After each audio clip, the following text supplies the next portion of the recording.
On accueille ici aussi ce soir des associations de santé communautaire qui proposent des accompagnements globaux et qui luttent contre les discriminations à tous les endroits du système de santé et social.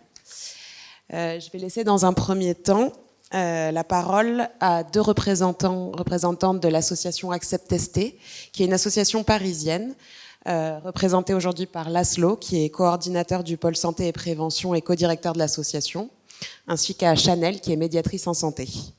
Est-ce que vous pouvez nous présenter du coup l'association dont vous faites partie et puis particulièrement les démarches de médiation en santé qu'elle met en œuvre? Oui, du coup merci pour l'invitation. Moi je vais m'occuper de présenter l'association et ensuite je passerai le micro à ma collègue Chanel pour parler de la médiation en santé et de comment c'est un outil indispensable aujourd'hui pour lutter contre les inégalités en santé. Donc pour l'histoire d'Accept ST, on fête nos 14 ans cette année. Moi ça fait 4 ans et demi que je travaille à l'association. L'association historiquement elle a été créée par majoritairement des femmes trans, migrantes d'Amérique latine, pour certaines concernées par le VIH et majoritairement travailleuses du sexe. Aujourd'hui, on est 17 salariés, 18 la semaine prochaine, donc je pense que je peux déjà dire 18, dont 15 personnes trans. Donc on est vraiment une association de pair à pair et à ma connaissance, la seule asso qui embauche autant de personnes trans en France à minima et je crois en Europe.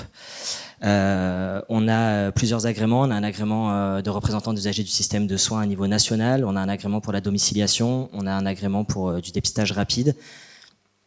Et le public, historiquement, du coup, c'était des femmes trans migrantes d'Amérique latine. Et ces 4 dernières années, c'est toujours cette population est restée, mais le public a aussi évolué. Et donc, on a des personnes trans qui viennent de différentes parties du monde et aussi des personnes trans françaises. Mais il y a un dénominateur commun dans le public qui est une forme de précarité à un endroit. Donc même pour les personnes trans françaises, celles qui restent et qui sont accompagnées à l'association, il y a de la précarité quelque part, qu'elle soit économique, affective, de logement, enfin il y a de la précarité. On accompagne aussi de plus en plus de mineurs accompagnés par l'ASE par exemple. Voilà. Ça c'est pour comprendre un peu les publics qu'on accompagne. Et on s'organise du coup, donc les 18 salariés en différents pôles au niveau de l'association. Il y a le pôle santé sur lequel on travaille avec Chanel essentiellement, donc qui est constitué de moi, une coordinatrice et 6 médiatrices en santé. Sur ce pôle, on fait, comme je l'ai dit, du dépistage au local et hors les murs dans une démarche d'aller vers. Chaque médiatrice a un peu ses spécificités d'action, donc Chanel parlera de son travail tout à l'heure plus spécifiquement, mais on essaye en fait de balayer assez large tous les publics trans, travestis et également les partenaires, parce qu'on est une asso aussi en premier lieu de lutte contre le VIH/SIDA et en fait les chaînes de contamination, elles passent aussi par les partenaires et les clients des travailleuses du sexe et souvent c'est un public qui est complètement oublié et qui n'est pas responsabilisé sur ces questions-là. Donc on travaille également en ligne dans une démarche d'aller vers avec eux. Sur le pôle santé, il y a également un psychologue qui fait une permanence tous les lundis au local de l'association. Et on a un partenariat historique avec un hôpital qui est l'hôpital Bichat, pour ceux qui le connaissent à Paris depuis 10 ans. Et donc on a une médecin infectiologue qui vient tous les lundis au local dans le cadre d'une permanence hors les murs du Cégide pour primo-prescrire la PrEP directement au local pour les personnes qui ont une couverture sociale et sinon rebasculer vers la passe avec une médiatrice en santé. Et à l'inverse, on a des médiatrices en santé qui vont plusieurs fois par semaine pour l'accompagnement des personnes séropositives au sein du service, pour l'accompagnement PrEP et qui font pas juste un travail de traduction et d'interprétariat pour lever l'obstacle de barrière à la langue, mais qui facilitent vraiment la compréhension du parcours de soins, qui réinterprètent les parcours de soins, qui permettent de maintenir les gens dans le soin, Voilà, il y a un vrai travail de médiation dont va parler ensuite Chanel. Ensuite, il y a le pôle social, sur lequel on a 4 intervenants sociaux, donc 2 intervenants sociaux qui font des démarches administratives générales, une personne qui s'occupe de l'insertion vers l'emploi et une personne qui s'occupe du FAST, le Fonds d'action sociale trans. Le Fonds d'action sociale trans, c'est un fonds qui repose de donations de gens comme vous et moi, donc n'hésitez pas à soutenir le FAST si vous voulez, et qui permet de délivrer des aides financières aux personnes trans les plus précarisées quand il n'y a pas de réponse dans le droit commun. Ça passe par des nuitées d'hôtel en hébergement pour les personnes qui arrivent en France, qui demandent l'asile et qui n'ont pas encore de place en CADA. Ça passe par des personnes trans qui ont moins de 25 ans, qui n'ont pas encore le RSA. Donc voilà, c'est des nuitées d'hébergement, c'est de la délivrance de tickets services pour l'alimentation, du paiement de passes Navigo pour faciliter les déplacements. Les passes Navigo, c'est les passes pour le métro, éviter les contrôles et donc les OQTF. On aide également à payer les dettes, les titres, enfin les timbres fiscaux pour les titres de séjour. On aurait aimé pouvoir aider aussi dans les parcours de transition, parce que comme l'a expliqué Jules tout à l'heure, il y a toujours une santé à deux vitesses. Et si tu as de l'argent, ça va vite. Si tu n'as pas d'argent, faut que tu aies du temps. Malheureusement, si on dit oui à une personne, la demande serait exponentielle. Donc le FAST permet pas de couvrir ces frais-là aujourd'hui. On a un pôle juridique sur lequel il y a du coup deux personnes à partir de la semaine prochaine pour point d'accès aux droits généraux sur victimes de violences, d'agressions, droits des étrangers, droit au logement, accompagnement dans les changements d'état civil. Donc voilà. On a une plateforme qui est financée. En fait, j'avais prévu un PowerPoint et comme il n'y a pas de comme il n'y a pas de projection, faut que je... Il y a une plateforme qui est financée par l'ARS, qui est pour le coup une plateforme expérimentale qui s'appelle Trajectoire Jeunes Trans, qui est une plateforme qui regroupe les 3 associations trans principales parisiennes qui sont Outtrans, Espace Santé Trans et Acceptes, en co-coordination avec les hôpitaux de la PHP qui suivent les mineurs trans. En fait, le but de cette plateforme, c'est de faciliter et de coordonner du coup les parcours de soins des mineurs, et la coordinatrice, elle facilite le lien entre les assos et l'hôpital, et ça a permis notamment de réduire les délais. Avant la mise en place de cette plateforme, il y a 2 ans, le délai d'attente pour des mineurs, c'était 2 ans pour un premier rendez-vous, donc les hôpitaux de toute façon prenaient pas après 15 ans. Aujourd'hui, on est entre 1 et 3 mois pour un premier rendez-vous à l'hôpital, donc c'est vraiment une plateforme qui fonctionne très bien. Et on a ensuite un pôle convivial et sportif avec diverses activités pour lutter contre l'isolement. Ça, c'est ce qui est à destination du public. Et ce qui n'est pas directement à destination du public, c'est le pôle recherche. Tout à l'heure, on parlait de la HAS. On a notamment des personnes de l'association qui sont dans les groupes de travaux et d'écriture pour les recommandations de la HAS. On est aussi sur plusieurs recherches autour de la santé sexuelle des personnes trans.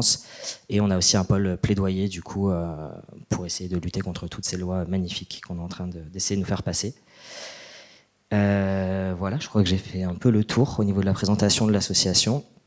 Et donc c'est vrai qu'un des leviers depuis toujours à l'association et un des jobs fondamentaux, c'est la médiation en santé, qui manque encore énormément de reconnaissance. Souvent, les médiatrices en santé sont vues comme des personnes concernées qui font de la traduction. C'est pas ça, la médiation en santé. Sinon, ça coûterait peut-être moins cher et ce serait plus facile de prendre des interprètes. Donc, il y a un vrai besoin de reconnaissance et nous, on milite pour que il et elle soient reconnus comme des pros de santé à part entière qui participent en fait au système de soins. Et du coup, je vais laisser Chanel parler en espagnol avec l'interprète pour expliquer son travail. Muy buenas noches a todos, a todes. Me llamo Chanel, soy ciudadana ecuatoriana. Actualmente soy mediadora de salud en la Asociación Acceptes después de 1 año y medio. También soy trabajadora sexual. En el 2023 me preparé para un diploma universitario en la Universidad de la Sorbona Bobigny. Gracias a este diploma pude realizar un estage al servicio de maladie infecciosas y tropicales al Hôpital Bichat. Ok. On s'est un petit peu concerté pour découper un petit peu parce qu'il y a une grande présentation. On va essayer de faire au mieux pour que ce soit fluide pour tout le monde. Donc pour résumer, bonsoir à tous. Donc elle disait, je m'appelle Chanel Piloso, j'ai 48 ans et je suis d'origine équatorienne. Actuellement, je suis médiatrice de santé au sein de l'association Acceptes. Je suis aussi travailleuse du sexe. En 2023, j'ai obtenu un diplôme de médiatrice en santé à l'université de la Sorbonne à Bobigny, dans lequel j'ai pu réaliser un stage dans le service des maladies infectieuses de l'hôpital Bichat à Paris. Las experiencias y las discriminaciones que he vivido hasta el día de hoy las he transformado en motivación y herramientas de empoderamiento para poder brindar ayuda y luchar por los derechos de las personas beneficiarias de l'association Acceptes. Ok, donc les expériences et les discriminations que j'ai pu vivre jusqu'à aujourd'hui, j'ai réussi à les transformer et à les utiliser comme des motivations et des outils de prise de pouvoir pour pouvoir fournir un soutien et aussi lutter pour les droits des personnes bénéficiaires au sein de l'association Acceptes. La intersección entre putofobia, la xerofobia, la transmisoginia, el racismo y la xenofobia son factores que nos fragilizan y nos hacen vulnerables y crean la exclusión. Todo esto... l'intersection entre les termes qu'on connaît, la putophobie, la sérophobie, la transmisogynie, le racisme et la xénophobie nous fragilisent et nous rendent vulnérables et créent évidemment de l'exclusion. Todo esto también degrada y crea la precariedad afectiva y familiar. El acceso a la formación o al trabajo formal, cuando acumulas tantos factores de exclusión, es extremadamente pesante, lo cual impacta gravemente nuestra salud global, en particular la salud sexual y el bienestar mental. Estas situaciones crean grandes dificultades en la capacidad de las personas para poder realizar sus trámites administrativos. Tout ceci dégrade et crée de la précarité affective et familiale. L'accès à la formation, à avoir un travail formel, quand on cumule autant de facteurs d'exclusion, c'est extrêmement lourd à vivre.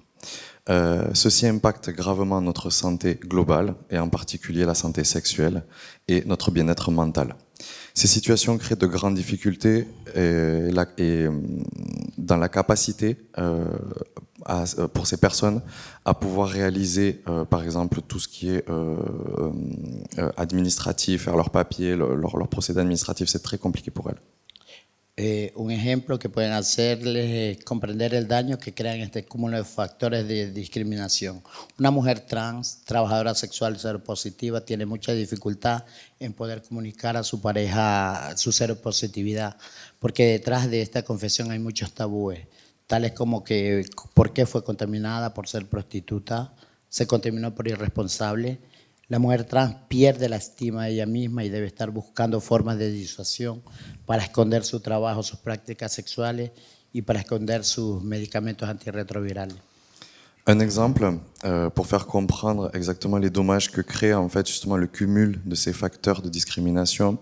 Elle dit par exemple pour ma part être une femme trans, travailleuse du sexe, séropositive, avoir la difficulté de pouvoir communiquer avec mon compagnon justement autour de la séropositivité, parce que derrière ça se cachent toujours des confections compliquées et beaucoup de tabous. Un exemple, par exemple, ce qui ressort pour elle, elle dit voilà, elle a été contaminée parce qu'elle était prostituée, elle a été contaminée parce qu'elle était irresponsable. Voilà, ce genre de tabou, ce genre de pensée, elle dit voilà, une femme trans, elle perd toute l'estime d'elle-même. Elle doit constamment chercher des manières de cacher son activité, de cacher ses pratiques sexuelles, cacher aussi ses médicaments, ses antirétroviraux, ce genre de choses. Casi 10 años que lo decimos, por la ley del 2016 de penalización de los clientes, participa a la precarización, la violencia, la contaminación, el VIH en nuestra comunidad. El contexto represivo del trabajo del sexo coloca a las trabajadoras sexuales en contexto de riesgo. Tenemos que escondernos más para proteger a los clientes de la represión policial. Sabemos también que aunque ya no existe una ley que penalice directamente a las trabajadoras del sexo, la policía aplica una forma de represión muy severa en los lugares de trabajo del sexo. Se observa, por ejemplo, un aumento de los controles de los OQTF con la nueva ley de inmigración. Los QTF ahora duran 3 años, no más 1. Esto significa que incluso para las personas que pueden solicitar un título de SOJUR, por ejemplo, por motivo de SWAN, de salud, reciben un QTF y tendrán que esperar 3 años, o sea, serán seropositivas clandestinas. Y entonces aquí es donde se concretiza las discriminaciones como la xénophobie, la putofobie, racisme, sérophobie et transmisogynie. Ok, donc pour expliquer et venir ensuite au sujet suivant, c'était voilà, que ça fait 10 ans qu'il y a à peu près ce discours. Malheureusement, la ley de 2016 sur la pénalisation des clients participe à des clients de travailleurs sexuels, participe à la précarisation, à la violence et à la contamination de VIH dans notre communauté. Le contexte répressif du travail du sexe positionne les travailleurs sexuels dans un contexte de risque. Nous devons nous cacher encore plus pour pouvoir protéger aussi les clients de la répression policière. Nous savons très bien que même s'il existe une loi qui ne pénalise pas directement les travailleurs du sexe, la police applique une forme de répression très sévère dans les lieux de travail du sexe. On observe par exemple une augmentation des contrôles, une augmentation des OQTF, donc des obligations de quitter le territoire français, distribuées avec la nouvelle loi d'asile-immigration. Les OQTF, aujourd'hui, durent 3 ans et non plus comme avant 1 an. Ceci implique et signifie que pour les personnes qui peuvent être en demande d'un titre de séjour, par exemple pour motif de santé, si elles reçoivent un OQTF, elles devront alors aujourd'hui attendre 3 ans, ce qui implique qu'elles vont rester séropos-clandestines. Donc ceci participe à la concrétisation de les discriminations énoncées juste avant autour de la xénophobie, la putophobie, le racisme, la sérophobie et la transmisogynie. Ahora voy a hablar sobre la historia de las personas trans con el mundo medical y voy a explicar cómo mi trabajo ayuda a hacer el puente entre estos dos mundos quebrados. Ok, donc aujourd'hui je vais vous parler sur mon expérience avec les personnes trans dans le monde médical et je vais vous expliquer comment mon travail aide à créer un pont entre ces deux mondes qui ne communiquent pas, qui sont brisés. La historia de las personas trans con el mundo medical es una historia de violencia y sufrimiento. Una historia contra la psiquiatrización, la infantilización y para la autodeterminación. La barrera de la lengua es muy grande también para el acceso al sistema de salud jurídico y social. L'histoire des personnes trans dans le monde médical est une histoire de violence et de souffrance. Une histoire contre la psychiatrisation, la infantilisation et l'autodétermination. La barrière de la langue est aussi très grande pour ce qui permet d'accéder au système de santé juridique et social. Mi trabajo dentro de la asociación y el equipo de Aceptesté es orientar, acompañar a nuestra comunidad trans migrante activamente durante el proceso de procurar estructuras de salud que sean adaptadas a las personas, pero también a estas estructuras medicales que trabajen en conjuntos con nosotros y formarse para poder trabajar activamente. Mon travail au sein de l'association et de toute l'équipe de l'association Aceptesté est d'orienter, d'accompagner les personnes de notre communauté trans migrantes activement pendant leur processus et de pouvoir leur fournir des structures de santé qui soient adaptées aux personnes, mais aussi mon travail consiste à appeler ces structures médicales pour qu'elles travaillent avec nous en coalition pour pouvoir les former et qu'on travaille ensemble de manière active. En toda esta experiencia personal dentro de la mediación de salud, debo recalcar la importancia de nuestro trabajo como mediadoras de salud dentro y fuera del local. La presencia de nuestra asociación dentro del campo de salud social jurídico, integración es muy importante para las personas hispanofón y francofón. Mis experiencias personales han llegado a crear un vínculo fuerte y conciso dentro de las necesidades más frecuentes e importantes en razón de salud y administrativas. Dans toute cette expérience personnelle à l'intérieur de la médiation de santé dans l'association Aceptesté, je dois faire ressortir l'importance de notre travail avec les médiatrices de santé à l'intérieur mais aussi à l'extérieur de nos locaux. La présence de notre association à l'intérieur de ce champ d'action de santé est aussi sociale, juridique. L'intégration est très importante pour les personnes hispanophones et francophones.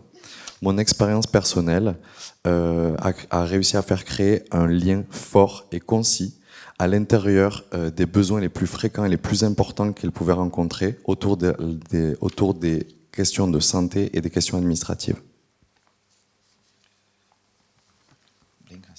La mediación de salud en la asociación, nosotros la interpretamos como una herramienta de respuesta contra las inegalidades de acceso a la salud y acceso a derechos sociales.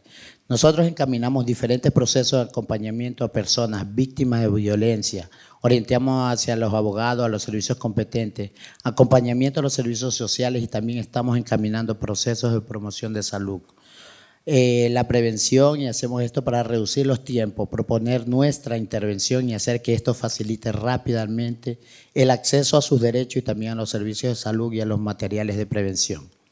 Ok. La médiation de santé dans notre association, nous l'interprétons comme un outil de réponse contre les inégalités d'accès à la santé et l'accès aux droits sociaux. Nous acheminons différents processus d'accompagnement pour les personnes victimes de violences. Nous orientons ces personnes vers des avocats, vers des services compétents. Nous les accompagnons vers les services sociaux. Et aussi, nous pouvons les acheminer et les orienter vers un processus pour promouvoir la santé sexuelle, la prévention, et tout ceci dans l'idée de réduire les temps de prise en charge. Notre intervention consiste à faciliter et à faire avancer plus rapidement l'accès aux droits et aussi aux services de santé en termes de matériel de prévention. ¿Y qué es la reducción de tiempo? La reducción de tiempo es una herramienta que a través de la mediación estamos preservando la salud comunitaria. Mi rol principal como mediadora de salud es crear un puente entre las personas transmigrantes y las estructuras de salud administrativa. Le sujet de la réduction de temps dans les prises en charge, c'est un outil qui, à travers la médiation, nous essayons de préserver. Ce qu'il faut comprendre, c'est qu'en réduisant le temps de prise en charge, l'idée, c'est de préserver la santé communautaire.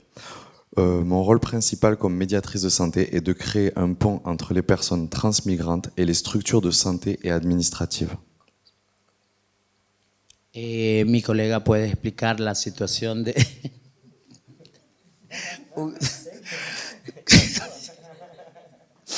Como ejemplo, podemos hablar sobre la PREC y la ruta para acceder a la PREC establecida en la asociación desde hace 5 años. Un médico del CEGIC del Hospital Bichá que realiza la permanencia directa en el local todos los lunes. El lunes es el día que recibimos a las personas que vienen por primera vez a la asociación. La doctora trabaja con una mediadora de salud que se ocupa de las citas, de llamar a las personas, de explicar la importancia de la PREC. La mediadora hace permanencia en el Hospital Bichá 2 veces por semana para acompañar a los médicos de la PREC. Crea una verdadera continuidad y un vínculo entre la oferta de la salud y a la asociación y el hospital. Ok. Donc, par exemple, dans ces prises en charge, on peut prendre l'histoire de la PrEP. Le chemin pour pouvoir accéder à la PrEP établi dans l'association, elle dit depuis 5 ans, un médecin Cégide réalise une permanence directe dans les locaux tous les lundis. Tous les lundis, nous pouvons recevoir des personnes qui viennent pour la première fois, par exemple, dans l'association. Un docteur qui travaille en association avec la médiatrice de santé, s'occupe des rendez-vous, d'appeler les personnes, leur expliquer l'importance de la PrEP, etc.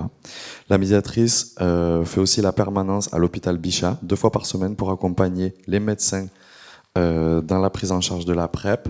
Ça crée une véritable continuité et un lien entre l'offre de santé et l'association et l'hôpital. Antes este dispositivo, el acceso a la PrEP dentro del hospital era de varios meses. Hoy cuando las personas llegan el lunes por primera vez se les ofrece una prueba de detección y si es negativo se les puede proponer directamente una cita con el médico de la PrEP. Las personas tienen acceso a la PrEP el mismo día y la mediadora trabaja para mantenerlas en el camino recordándoles su cita y charlando con ellas. Este es un ejemplo de reducción de tiempo y mediación de salud. Ok. Par exemple, avant ce dispositif d'accès à la PrEP, à l'intérieur de l'hôpital, ça pouvait parfois prendre plusieurs mois pour pouvoir accéder à ce traitement. Aujourd'hui, quand les personnes arrivent le lundi, par exemple, pour la première fois, on leur propose directement un test de détection. Et si c'est négatif, on peut leur proposer directement un rendez-vous avec un médecin pour qu'ils puissent recevoir la PrEP. Les personnes aujourd'hui ont accès à la PrEP le même jour. La médiatrice travaille pour les maintenir en fait dans ce chemin de prise de la PrEP, leur rappeler leur rendez-vous, discuter avec elles, etc. Ceci est un exemple de réduction de temps et de médiation au sein de la santé. Para terminar, quiero decir que para mí el trabajo de mediadora no es un trabajo que podemos realizar a solas.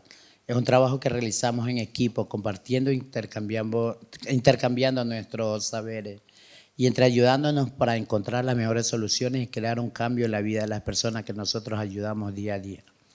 Gracias. Pour terminer, pour ceux qui ont compris, vous pouvez le faire, hein, ça fait toujours plaisir.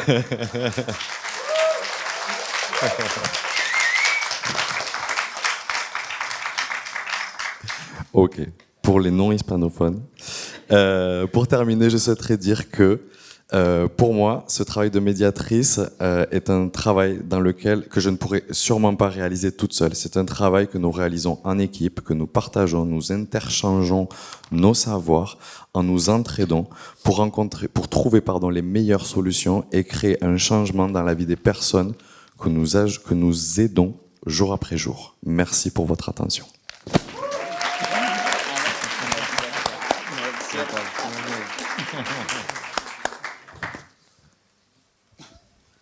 Merci beaucoup, Chanel. Ça va? Je peux prendre de l'eau si tu veux. Pour continuer d'évoquer ces difficultés, l'intersection des différentes discriminations qui peuvent se mettre dans le parcours des personnes trans et exilées, je voulais passer la parole à Jules. Tu es aussi membre de l'association Clarté à Toulouse. Qu'en est-il depuis ton expérience des difficultés rencontrées au-delà de l'accès à la santé, mais aussi sur les questions de logement, de travail? Bonsoir. Je me présente, moi c'est Jules Niabo, transgenre ivoirien. Il faut dire que ça fait maintenant 7 mois que je suis ici en France. Je vais parler ce soir de ma situation depuis que je suis arrivée ici. Il faut dire que ce n'est pas facile. Mais avec l'association Clarté, Jade à la tête aussi et Love qui essaye un peu de nous accompagner, ma partenaire et moi. Étant en Côte d'Ivoire, la prise d'hormones pour nous c'était quelque chose de quasiment impossible. Quasiment impossible. Et du coup, ma partenaire et moi, on a lutté comme on pouvait. C'est vraiment pas facile. Et nous sommes arrivés sur le territoire français pour réaliser ce rêve-là. Réaliser ce rêve-là, quelque chose qui n'était pas possible dans notre pays. Et arrivé ici, il faut dire qu'en ce qui concerne le logement, on a été logé par Forum Réfugiés. Et là, ce soir, je vais en profiter ici avec le micro pour saluer les personnels de Forum Réfugiés qui sont présents dans cette salle que j'ai vue. Ce sont des personnes tellement gentilles, accueillantes. Ils sont présents, il y a mon assistante qui est là et il y a Priska qui est là. Et en plus de ça, il y a, comment dirais-je, l'accès maintenant aux soins. Il faut passer maintenant à la transition. Et ce n'était pas facile.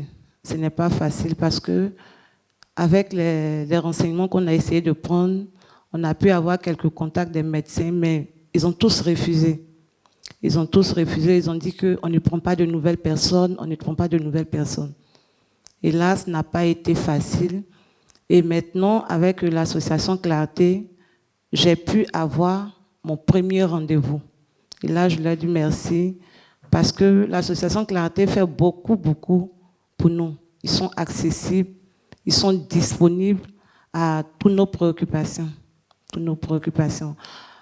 En ce qui concerne la situation du travail, étant encore en demande d'asile, il faut attendre. Il faut attendre, on n'a pas de possibilité de travailler. C'est un moment où on est là et on ne fait rien. Et c'est un peu ça. Et vu que je suis là, ça fait maintenant 7 mois, je ne sais pas à ce qui m'attend dans le futur, mais pour le moment, tout ce que je peux dire, c'est le problème où on devrait avoir des médecins pour me suivre, surtout en ce qui concerne la prescription des hormones pour ma transition. Et là, ça a traîné un peu, et quand Clarté a intervenu, les choses se passent bien. Moi, je pense que c'est un peu ça, je ne vais pas être trop long. Et du coup, je suis heureux d'être là, je suis heureux d'être parmi vous, parce que pour moi, c'est un rêve qui commence maintenant, et ça me fait énormément plaisir. Et là, je vous dis merci. Merci beaucoup, Jules. Ouais, on va proposer de faire un deuxième temps d'échange maintenant avec vous. Si vous avez des questions à poser aux intervenants, aux intervenantes. Bonjour, moi d'abord c'était un petit témoignage parce que je suis médecin, j'ai travaillé dans un service où il y avait des médiatrices en santé, enfin une médiatrice et un médiateur en santé, Et je pense que c'est des personnes qui sont super importantes et qui étaient vraiment un atout majeur pour la prise en charge de patients ou de patientes avec des problématiques différentes qui sont bien mieux connues par les médiateurs en santé que nous. Et voilà. Donc ça, c'était une petite remarque. Et après, j'avais une question, une remarque, enfin un cas que j'ai eu récemment. Une patiente qui n'est pas française, qui n'a pas ses papiers, qui a des papiers au nom de son ancien genre, et qui du coup a refusé de faire toutes les démarches de légalisation et peut-être de prise en charge pour la sécurité sociale et ce genre de choses, parce qu'elle se disait que bientôt elle ferait les démarches dans son pays pour changer de nom, et que du coup on se retrouvait dans une situation avec une personne qui n'a pas de prise en charge sociale, alors qu'en fait elle sait comment y accéder, on lui a plusieurs fois proposé, mais pour des problématiques administratives en fait se trouve freinée dans ses démarches. Et je voulais savoir si vous rencontrez souvent ça, qui refusait de commencer les démarches tant qu'en fait son nom n'était pas changé dans son pays d'origine. Et donc on était un petit peu coincés. Je trouvais que c'était dommage pour cette patiente qui aurait des soins plus faciles d'accès si elle avait une sécurité sociale. Et en même temps, je comprenais aussi son positionnement parce que moi, je connais pas les démarches administratives pour changer de nom, mais je pense qu'elles sont très complexes. Et donc, je voulais savoir un petit peu qu'est-ce que vous leur conseillez à ces patientes-là et comment est-ce que vous gériez ces situations? Alors, c'est très compliqué. Je comprends le choix de cette patiente d'attendre jusqu'au moment où elle puisse changer ses papiers dans son pays d'origine avant d'entamer une transition en France, parce que les situations administratives sont un peu... être trans, au niveau du droit international, c'est très flou pour l'instant. Il y a peu de choses qui ont été définies. Quand on arrive et qu'on fait par exemple une demande d'asile et qu'on obtient le statut de réfugié, c'est l'OFPRA qui nous donne un nouvel acte de naissance, et c'est l'OFPRA encore qui peut se permettre de modifier cet acte de naissance, de faire le changement d'état civil. Mais quand on a un titre de séjour par exemple, donc on a une nationalité étrangère et on a un titre de séjour français, moi, demain, par exemple, si je voulais faire un changement d'état civil en France, je ne pourrais pas. Juridiquement, je n'en ai pas le droit. Parce que l'État français ne peut pas modifier mon acte de naissance parce qu'il ne l'a pas issu lui-même. Donc, pour pouvoir avoir des papiers qui correspondent à mon genre et à mon état civil d'aujourd'hui, il faudrait d'abord que je fasse la demande de naturalisation, que j'obtienne la nationalité française, que je fasse un renoncement de nationalité dans mon pays d'origine, que je renonce à ma première nationalité, et qu'ensuite je fasse modifier ma nouvelle nationalité française. Donc c'est très long et très compliqué parce que juridiquement, l'État français ne peut pas se permettre de dédoubler une identité, quelque part. Donc je ne peux pas être, moi, Jules, français, avec un nom et avoir un autre passeport avec un autre prénom. C'est comme si l'État... créer une usurpation d'identité, entre guillemets. Donc c'est très compliqué. Donc je comprends tout à fait le choix de cette patiente pour ne pas avoir à se débarrasser de sa nationalité d'origine, d'abord d'entamer l'acte de faire changer l'acte de naissance original et que les choses suivent plus naturellement après juridiquement. Mais voilà, ça reste un frein aux soins. Se dire ne pas faire de transition aujourd'hui pour éviter d'être dans un vide juridique dans 4 ans, c'est un choix, c'est se faire violence, c'est le système qui nous l'impose aussi.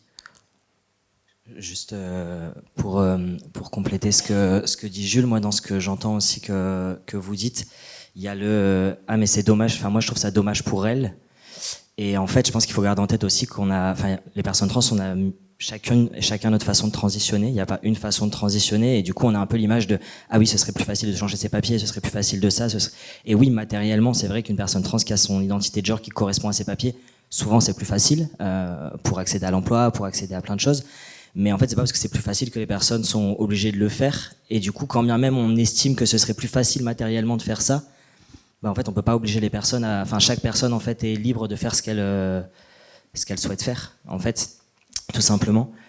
Et peut-être compléter ce qu'a dit Jules aussi, qui est vrai sur, enfin, ce qu'il a très bien expliqué sur le changement d'état civil. Nous, c'est assez récent, mais le juriste, depuis cette année, en fait, il a réussi à faire changer, non pas l'acte de naissance, du coup, original, parce que, comme il a très bien expliqué, quand l'acte est fait par un autre pays, on peut pas changer sur l'acte. Par contre, en montrant que la personne vivait en France, allait rester en France, et que dans le pays d'origine, c'est très compliqué de changer son état civil, parce qu'en fait, ce qu'il a expliqué, c'est que même pour des pays où c'est pas possible de le changer, l'État français en fait dit, faut le changer dans ton pays et ensuite le changer en France. Du coup, nous, on a réussi à faire pour plusieurs personnes algériennes, péruviennes, équatoriennes, vénézuéliennes, non pas le changement sur leur acte de naissance, mais sur tous leurs papiers français. Et du coup, c'est des cas de jurisprudence, et donc je le dis pour toutes les assos, parce que du coup, il y a le tribunal de Paris qui a accepté là pour une quinzaine de personnes de différentes nationalités, dont celle que je viens de citer, l'autorisation en fait de changer sur le titre de séjour, sur tous les papiers français, en fait, l'état civil de la personne, sans qu'elle change dans son pays d'origine. Après, ça peut poser plein de questions, parce que, comme il l'explique, ça te fait être avec une espèce de double identité entre la France et ton pays d'origine. Mais en tout cas, là, nous, on a réussi à le faire l'année dernière en faisant des requêtes assez lourdes. Donc, ça demande, encore une fois, l'aide d'avocats, de juristes, enfin... Oui, je voudrais prendre la parole. Déjà, pour compléter ce qui vient de se dire, il y a aussi un truc de l'accès au pays aussi quand on transitionne.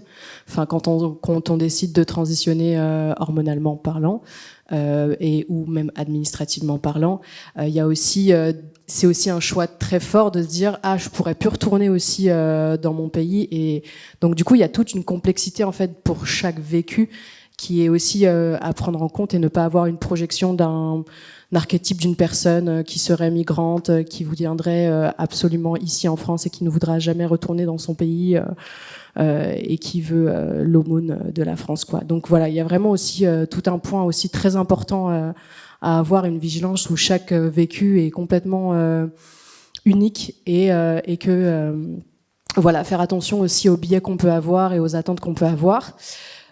Aussi sur le point que j'ai amené tout à l'heure sur la formation, le point de se former par des personnes concernées et les rémunérer, et ne pas attendre que ce soit ces patientes gratuitement qui, en plus en vous payant, qui ferait que cette personne-là vous forme.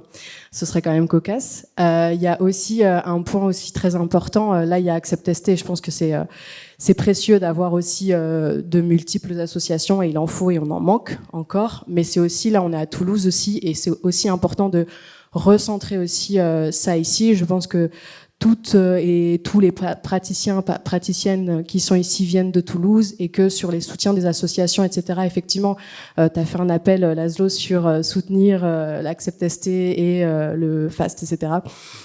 Mais il y a aussi un truc de avoir vraiment une vigilance sur qui est-ce qu'on soutient, avoir vraiment ce truc de c'est Paris, c'est génial, il faut que ça continue et il faut du soutien, mais il faut aussi du soutien pour le M2T, il faut aussi du soutien pour Clarté, il faut aussi du soutien pour GECO, et donc voilà, le GECO, ouais, et la caisse de santé, et donc du coup il faut absolument aussi resituer à chaque fois qui est-ce qui va nous former. Est-ce que c'est des personnes qui sont le plus invisibilisées ou visibilisés au sein de la société sur les questions de privilèges. Donc voilà, qui est tout le temps appelé pour parler, ou tout le temps appelé pour former, etc. Et réussir aussi à équilibrer tout ça et avoir une vigilance là-dessus. Donc ne pas appeler tout le temps la même association pour former parce qu'il y en a d'autres, ou ne pas tout le temps aider la même association parce qu'il y en a d'autres, etc., etc. Merci.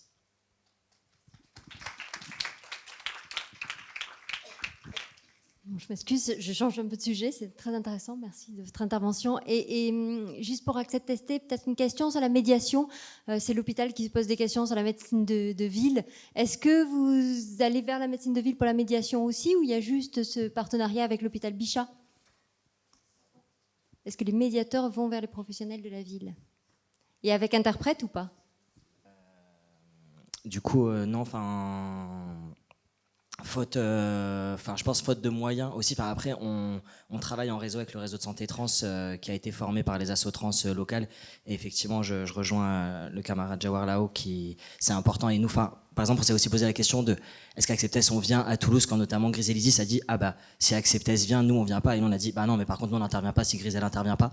parce qu'il n'y a pas de, enfin c'est autant partagé, mais donc effectivement c'est important que les médecins se fassent former par les assos locales, parce que nous ce qu'on voit c'est que le fait d'avoir formé des médecins en fait sur place, bah, même s'il n'y a pas de médiation directement en fait dans les cabinets libéraux, par contre il y a un réseau de santé trans qui fonctionne sur Paris, qui fait qu'on a un groupe signal en fait entre médecins et associations, qu'on a en fait nos propres outils, nos groupes d'échange de pratiques sur le territoire, et du coup c'est pas de la médiation à proprement parler comme on l'a expliqué Chanel juste avant. Par contre il y a une forme de collaboration en fait qui se met en place entre les associations locales et les médecins en fait sur le territoire, chose qui est beaucoup moins vraie. Je vois des médecins ici qu'on a formés en visio et qui est un peu une première porte d'entrée vers la formation. Bah, en fait, ces médecins-là, nous, on n'est pas en lien avec eux en fait, tout au long de l'année. Et du coup, ces médecins-là, bah, ils ont plutôt intérêt effectivement à se mettre en lien avec les assos locales, chose qui est déjà le cas, j'imagine, pour ceux et celles qui sont là. Parce que, voilà, donc c'est pas de la médiation à proprement parler. Par contre, c'est de la collaboration qui se met en place avec effectivement l'idée de ne pas reproduire ce qu'a expliqué Jules tout à l'heure, des endroits où il y aurait que des médecins qui discutent entre eux en fait des parcours de santé trans, mais bien en fait une collégialité entre personnes concernées, associations et personnel soignant, pour prendre les décisions, pour avancer ensemble et essayer de réfléchir à la meilleure prise en charge possible en fait.